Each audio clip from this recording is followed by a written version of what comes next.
guys, so today we're going to be doing a fork oil change on the Lifan Xpect. So just go over the tools you need. You're going to need a 17 millimeter for the top bolts right here on each side. You're going to need a 6 millimeter Allen head for the drain bolts here on the bottom. Now I don't have a 6 millimeter Allen head for the for my impact, so I'm using a T40. I wouldn't recommend you do this. Just pick up a 6 mil.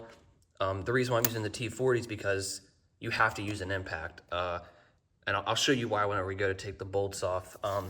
So if you plan on doing this, order yourself a 6 millimeter for your impact, so you don't strip out your bolt. Also, you're gonna need something to measure the oil that comes out with it. Now, typically on a normal bike, you can just look up online how much fork oil is in the bike. Nobody knows with the Xpect. I don't think the manufacturer even knows how much is actually in there. So you kind of just gotta wing it. So I'm gonna compare this because I haven't done the oil on this one yet, but I've done it on my other Xpect and it had 180 milliliters in it. And I ended up adding 40 more to it. So I want to compare to see if this one's exactly the same or different. I'm not using as great as a measuring cup as I used last time, so it might be a little tricky to get a good measurement. But you can just take something like this, just take an oil container, cut the top off, because as long as you see how high it is, you can just mark it. You don't need the numbers to be perfect. Like really, you could round up to 200. That's actually what I'm gonna probably do. You just gotta make sure you get the oil out of there, use some rubbing alcohol or brake clean it out, take a torch and just kind of burn the edges to get those like little flakes off of there so they don't fall into the oil. And then of course, fork oil. The type of oil you need to get is gonna vary on your weight. I'm like 140 pounds, 5'7", so I don't need really like a 10W, and every brand is different. There's no universal standard for fork oil. So like Motool's 5W might be different than another brand. So I'd recommend doing is like just finding a brand that you want to get 5, 10, maybe even 15, and try different weights. But typically you can assume that the heavier you are, the heavier weight you want to get. Like my other Xpect, I have a 10W in there. It's more for off-roading, so I want it stiffer. This one I ride on the street, so I want it a little softer, make it more of a comfortable ride. So let's get the fork oil drained. One last thing, you're also gonna need a jack, because when you take these bolts out, you wanna have the front wheel off the ground. Otherwise, these are gonna shoot out. You want pressure off of the forks. So you wanna make sure you have a jack also. All right. So I'm going to show you why you need to use the impact. I also want to add that this method I'm using, some people are very much against. A lot of people swear that you have to take your forks out and drain them from the top and to not use these bottom drain plugs. The reason being is that where the bottom drain bolt threads into, it's like a little nut and it can get displaced and then you can't screw it back in. I don't know. I've always done it like this. I know a lot of people who have, so just do it at your own discretion, but so far with my experience, doing it this way has just been fine. So I recommend breaking the bolt off by hand before using the impact so you don't strip it. Now you have to use an impact to get the bolt out because once you break this loose with a wrench, it's just gonna spin. So you need the impact to spin it fast enough to get it out. So go ahead here. And they're not really too tight either, so you didn't take much force.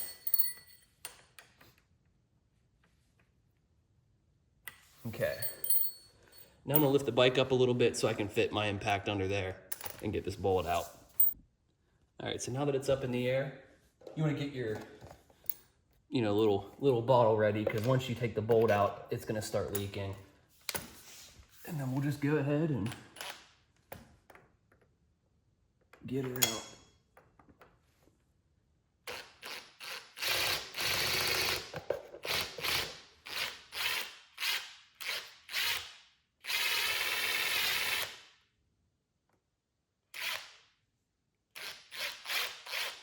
And you might need to put pressure on the bolt and like pull it down. So I'm just using my fingernail here. But a little plastic pry bar would not hurt to use either. Yes, even just something like this.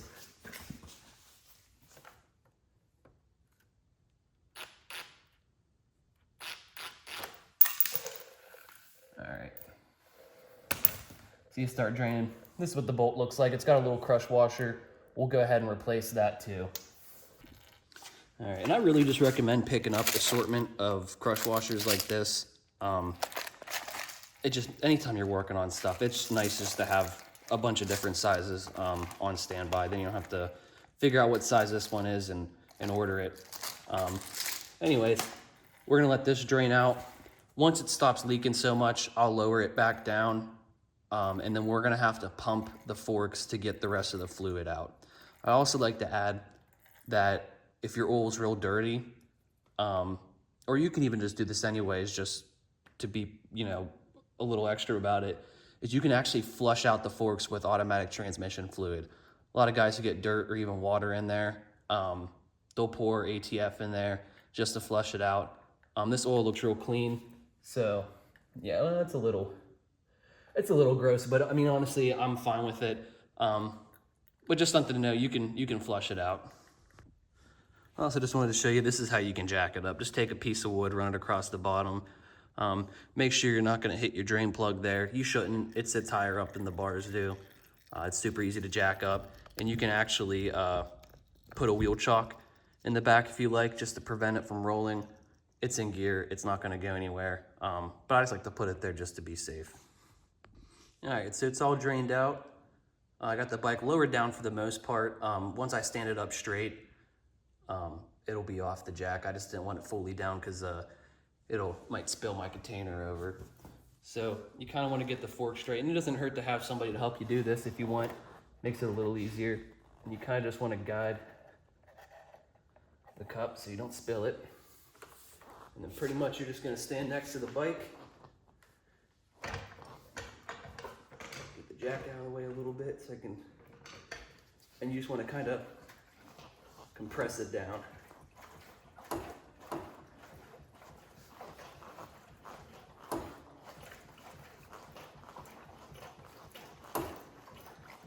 And this one isn't really having that much come out of it.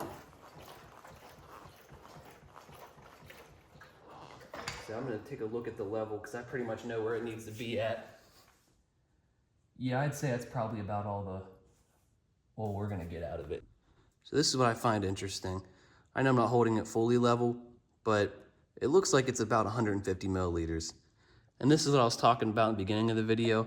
My other bike, it had like 180 in it. So there seems to be no consistency on how much they actually put into these bikes. Like I said, that other bike with 10W and 200 milliliters, the front end is like completely different. This one, I'm probably gonna do the same thing. I'm gonna do 200 with 5W. If it's a little too much, I'll just switch it out, and I'll put in the description, let you guys know how it feels. Yeah, there's no set amount that goes in these bikes. Lifan doesn't say how much you should put in there, and like a lot of people claim, it seems like every bike just kind of has its own amount. So I'm assuming they kind of just wing it at the factory, and they don't really know how much they're putting in there. They don't even know the weight of the stock oil, so who knows what it actually is. I'm gonna go ahead and get this bolt back in, and we'll go ahead and drain the other side, and then we'll start filling it up. And just so you guys know, this bottom one here, M5 9mm one, that's the stock crush washer size. So if you just wanted to order those, you can. Or like I said, just get yourself a variety pack. They're pretty much the same price as ordering just one individual one or a couple of one size, and they're just good to have. Whew, okay, so I ran into an issue where the hollow nut on this side was free spinning, so which I'm actually kind of glad I did. It was a little bit of a pain in the ass, but anyway, you need a ratchet strap And pretty much you just want to loop it around the wheel here. And then what I did was, like on this side, I looped it over the frame here. Or if you have a friend with you, they can just compress the forks for you. But you just want to ratchet strap it and compress the forks. I had them compressed all the way till they were bottomed out. And then I was able to get that bolt loose. So that's kind of the reason why people don't like doing it this way. They rather just take the forks off, you know, which is fine, because you can always do other maintenance too when you take the forks off. You know, you could grease up in here and stuff. So maybe I'll do a video here soon on how to take the forks off and everything, how to maintenance that, and how to do the fork oil that way. I got the other side filled up that I had a hard time with, so let's get the other side done. All right, so we're gonna take this top bolt out. Remember, you need to have the wheel off the ground because the spring with the wheel off the ground hangs out about 1/2 inch. With the wheel on the ground, it's like up to here. So trying to do it onto the ground, I can only imagine what would happen.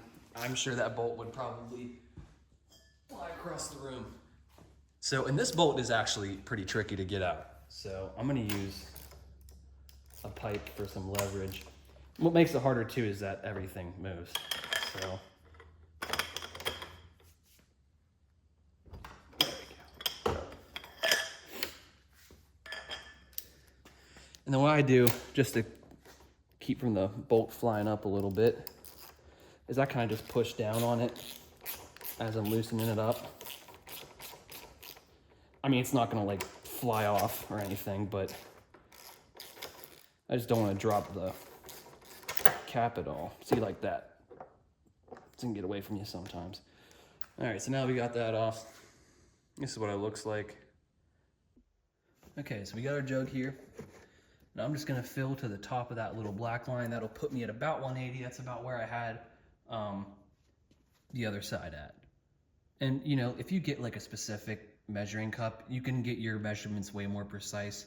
I don't feel it's that necessary, but it probably would be better if you did it that way. It's a little tricky to see the clean oil, so it's not as dark. It might show up better on the camera than what my eyes can see. It's about right there, I'd say. I could do a little more. That's a little much, but half of it will stick to the funnel. So, all right, we'll get to filling it up. All right, so we're just gonna, I like to get a funnel that can kind of fit inside the spring a little bit. Just makes it a little less messy. I'm gonna pour it a little slow. Went a little fast there. Of course, this jug is not working with me. I'm making a mess. Good thing I filled it up a little high because half of it's ended up on the windshield or the headlight.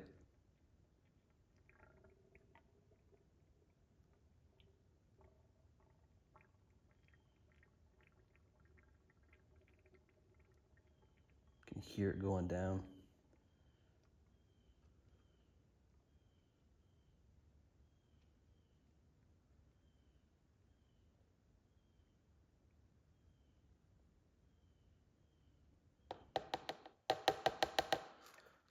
Let that sit there for a minute. I'm gonna wipe this up and then we'll get the cap back on. Okay, so this is the part that can be a little tricky because you'll notice the cap is like fine threaded. So trying to resist the spring and also getting that cap on is a little bit difficult. So that's why I like to have a good size socket. And pretty much you just want to get it on there as centered as you can and then push down real hard. Well, make sure your ratchet's set to the right direction first. That makes it easier. You just want to keep spinning it. You want to be careful you don't screw up the threads, but there, we got it. The other side gave me quite a hard time to get it on, but this one went much better.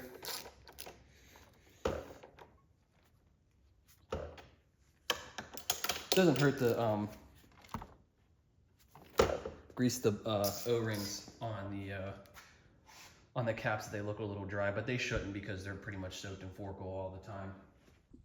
So that's pretty much it. The only thing I like to do is just to kind of compress it down.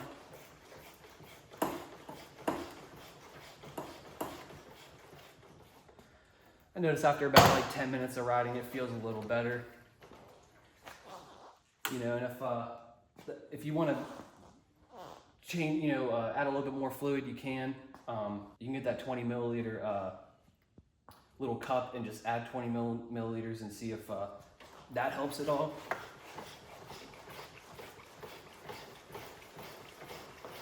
But yeah, I mean, it's already feeling quite a bit better. But that's pretty much it. Super easy. Like I said, I'll be making a video here soon on how to take the forks out and change it that way for those of you who might not want to risk dealing with that nut going loose, because it does suck trying to get it out. Other than that, that's all I got for you. Thanks for watching.